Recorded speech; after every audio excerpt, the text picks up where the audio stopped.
प्रिय छात्र एवं छात्राओं, मैं संजय सिविल फोरम में आपका हार्दिक स्वागत करता हूं। जैसा कि आप इस बात को भली-भांति जान रहे हैं, मैं निरंतर प्राचीन भारत के इतिहास को वीडियो बना रहा हूं और आप लोगों के बीच प्रस्तुत कर रहा हूं। तो जैसा कि आपको जानकारी है कि प्राचीन भारत के इतिहास में इसके 3 खंड को मैंने बताया था। There are 3 types of ancient history. First column is pre history और इस प्री हिस्ट्री को प्रागैतिक इतिहास कहा गया था। तो प्री हिस्ट्री के अंतर्गत जो स्टोन एज है और कॉपर एज है, मैं उसको बहुत ही विस्तार पूर्वक वीडियो में पढ़ा चुका हूं। अब मैं जो नई टॉपिक्स को लेकर आ रहा हूं प्राचीन भारत के इतिहास में प्री हिस्ट्री के जस्ट बाद, उसका नाम है प्रोटो हिस्ट्री। क्या नाम है फ्रेंड्स? Proto history.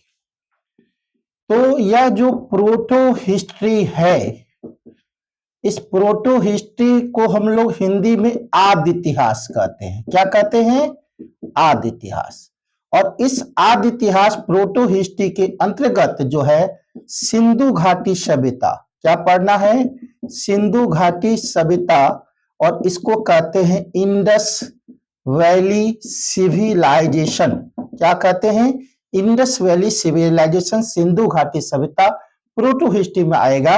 और जो है वैदिक काल, तो करीबन जो है आपका सिंधु घाटी सभ्यता जो है 2500 से लेकर 2500 बीसी से लेकर करीबन 1500 बीसी तक सिंधु घाटी सभ्यता है और 1500 बीसी से लेकर 600 बीसी तक वैदिक काल है। तो प्रोटो हिस्ट्री मैंने बताया था कि वैसा इतिहास जिसकी जानकारी में पुरातत्व तो है ही है, लेकिन इसमें लेखन कला का भी डेवलप हुआ, लेकिन लेखन को पढ़ पाना संभव नहीं हो पाया और इसको लिखना भी संभव नहीं हो गया। यानी वैसा इतिहास जिसमें पुरातत्व भी है और लेखन कला भी मौजूद है, लेकिन लेखन को पढ़ना और लिखना संभव 600 बीसी तक नहीं हो पाया। इसलिए इस इतिहास को आदि इतिहास कहते हैं, क्योंकि सिंधु घाटी सभ्यता की जो मोहर में अक्षर हैं अभी तक नहीं पढ़ा गया है, जिस कारण सिंधु घाटी सभ्यता इंडस वैली सिविलाइजेशन को आदि इतिहास में रखा गया है। और 600 बीसी तक जो भी ऋग्वेद है, यजुर्वेद है, सामवेद है, अथर्ववेद है, अर्धक है, उपनिषद है, वेदांग है, ये सभी चीज जो है मौखिक है। और 600 बीसी के बाद वेद को भी लिखित रूप दिया गया और यही कारण है कि इंडस वैली सिविलाइजेशन और वैदिक पीरियड को आदि इतिहास के अंतर्गत रखते हैं।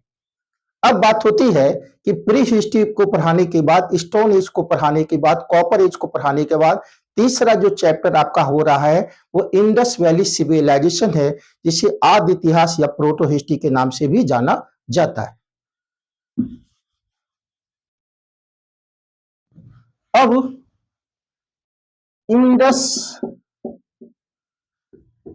वैली सिविलाइजेशन, सिंधु घाटी सभ्यता।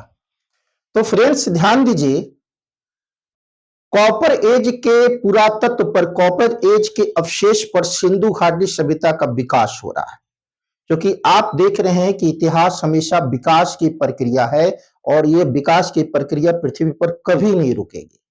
तो हमेशा निरंतर चलने वाली प्रक्रिया, विकास की प्रक्रिया को ही इतिहास कहते हैं। और इतिहास ही प्रेजेंट है, पास्ट है और फ्यूचर है।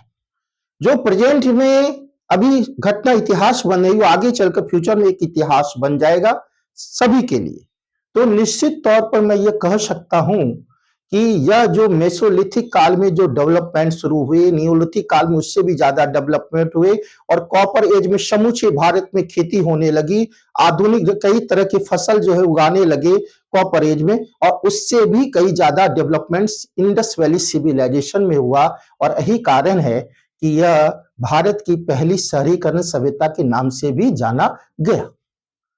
अब बात होती है कि यह जो विकास हो रहा है, तो भारत के पश्चिमी क्षेत्र में, उत्तर पश्चिमी प्रांत में जो पंजाब है, जो अभी कभी पाकिस्तान हो गया है, पश्चिमी पंजाब, और कुछ पूर्व जो भाग हैं पंजाब भारत में भी है। तो पश्चिमी क्षेत्र में, उत्तर पश्चिमी क्षेत्र में पाकिस्तान से लेकर अफगानिस्तान से लेकर और भारत तक एक सभ्यता का विकास हुआ और वो काफी विकसित और सुव्यवस्थित सभ्यता मानी जाती है और इसे सिंधु घाटी सभ्यता के नाम से भी जाना जाता है।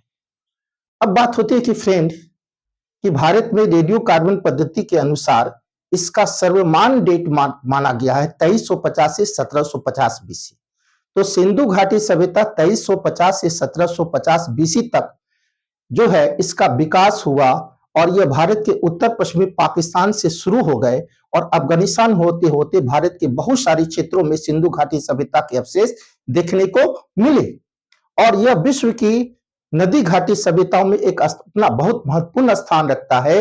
विश्व की जो सभ्यता है वो 4 सभ्यता एक साथ चली। सिंधु और उसकी सहायक नदी के किनारे पाकिस्तान, अफगानिस्तान और भारत में सिंधु घाटी सभ्यता के नाम से जाना गया और दजला और फरात नदी के किनारे मेसोपोटामिया की सभ्यता, जिसे सुमराई की सभ्यता और बेबीलोन की भी सभ्यता के नाम से कहते हैं, और चीन में हांगबो नदी के किनारे चीन की सभ्यता का डेवलपमेंट हुआ और मिस्र में नील नदी के किनारे मिस्र की सभ्यता का डेवलपमेंट हुआ। तो 4 सभ्यता सभी नदी किनारे हैं और इस चारों सभ्यता में सबसे सुव्यवस्थित और संगठित और योजनाबद्ध से सिंधु घाटी सभ्यता का अद्वितीय स्थान रखता है समूचे विश्व में और ये सभ्यता समूचे विश्व के लिए एक प्रेरणा का स्रोत बना हुआ है अभी तक और इसी को हम लोग सिंधु घाटी सभ्यता के नाम से भी जानते हैं।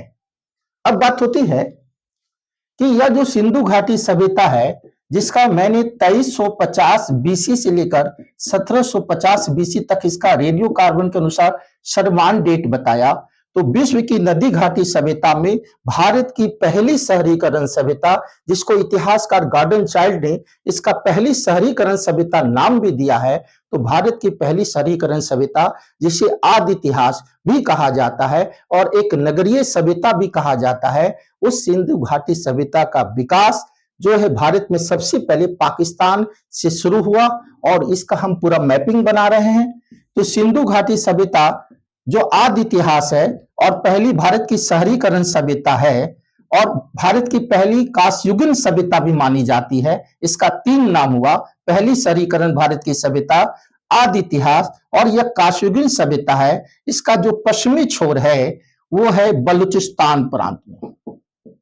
किस प्रांत में है? बलूचिस्तान प्रांत में।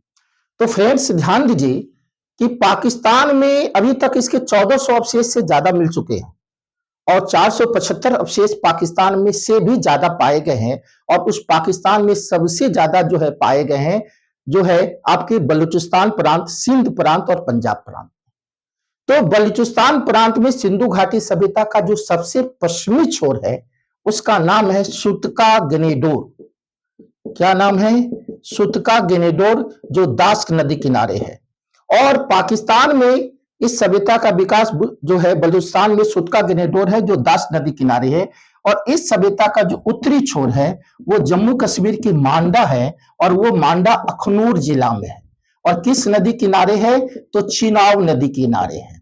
और इस सभ्यता का जो पूर्वी छोर है वो आलमगीरपुर है और किस नदी किनारे है? हिंडन। और हिंडन किसकी सहायक नदी है? यमुना। यमुना की सहायक नदी हिंडन है। और इसका जो दक्षिण छोर है वो दैमदाहवाद है जो महाराष्ट्र के अहमदनगर जिले में पड़ता है और परवरा नदी किनारे है और परवरा गोदावरी की सहायक नदी है। That's all. तो सिंधु घाटी सभ्यता का जो सबसे पश्चिमी छोर है वो पाकिस्तान के बलूचिस्तान प्रांत में सुतका गनेडोर है जो दास नदी किनारे है। इसका उत्तरी छोर जो है जम्मू कश्मीर के अखनूर के मांडा के चिनाब नदी किनारे है। पूर्वी छोर जो है वो मेरठ, उत्तर प्रदेश के मेरठ के हिंडन नदी किनारे है और हिंडन यमुना की सहायक नदी है और यमुना की सहायक नदी चंबल है और चंबल का सहायक नदी हिंडन है। और इसका जो दक्षिण छोर है वो दैमदाबाद है जो महाराष्ट्र के अहमदनगर जिले में पड़ते हैं और वो परवरा नदी जो गोदावरी नदी के किनारे सहायक नदी किनारे स्थित है।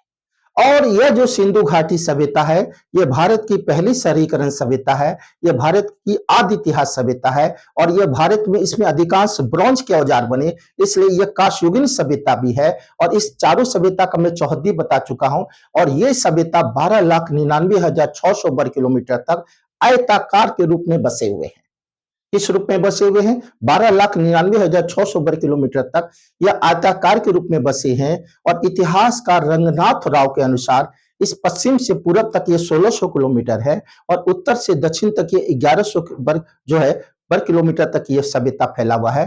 तो निश्चित तौर पर एक बहुत बड़ी क्षेत्रफल में एक पाकिस्तान से लेकर अफगानिस्तान से लेकर और इंडिया तक इस सभ्यता का विकास हुआ है और पाकिस्तान में यह जो बलूचिस्तान प्रांत है उसमें इसके अवशेष मिले हैं सुतका गनेडोर। इसके बाद सिंध प्रांत में मोहनजोदड़ो पड़ता है, सिंध पड़ता है, अमरी पड़ता है और कोटजी पड़ता है और पाकिस्तान के पंजाब प्रांत में हड़प्पा पड़ते हैं और इसके अफगानिस्तान में कुछ जगह पर इसके अवशेष मिले हैं जिसका नाम सुतधोई है और मुंडी गक है और भारत में तो कई जगह 900 से ऊपर स्थल मिले हैं जिसमें गुजरात है, महाराष्ट्र है, हरियाणा है, यूपी है, दक्षिण भारत है। इसके कई ऐसे स्थल हैं जो भारत में 900 से ऊपर इसकी स्थल पाई गई है।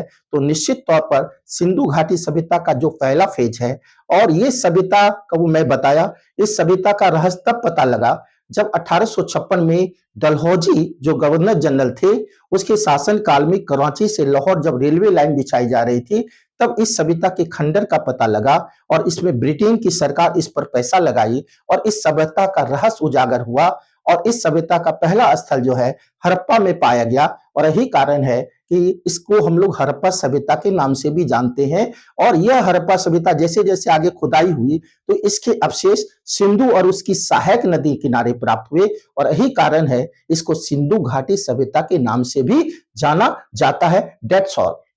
तो निश्चित तौर पर आज हम थोड़ा सा बताए हैं, इसका अवशेष हम पूरा थोड़ा सा डिफाइन किए हैं। अब सिंधु घाटी सभ्यता के जितने भी महानगर हैं और नगर हैं उसको मैं अगले वीडियो में विस्तार पूर्वक बताने जा रहा हूं। फ्रेंड्स, इस वीडियो को आप बार बार देखिए क्योंकि यह जो वीडियो है आपके लिए पूरा ही ऐसी कारगर सिद्ध होगी जो एक रामबाण से कम नहीं होगा। भारत के तमाम, चाहे वो दिल्ली हो, चाहे वह मेरठ हो, चाहे इलाहाबाद हो, जयपुर हो, छत्तीसगढ़ हो, रांची हो, पटना हो, तमाम सारे पीसीएस की तैयारी करने वाले इस छात्र तक अगर वीडियो पहुंच जाती है तो उसके लिए बहुत ही लाभ सिद्धकारी सिद्ध होगा। और खासकर मैं बिहार की भूमि से जुड़ा हूं तो मैं चाहूंगा कि बिहार के बच्चे का पीसीएस में कल्याण हो। इसी के साथ आप वीडियो को ज्यादा से ज्यादा शेयर कीजिए, इसका लाभ लीजिए और अपनी वाणी को और अपनी वीडियो को मैं ही समाप्त करता हूं। धन्यवाद।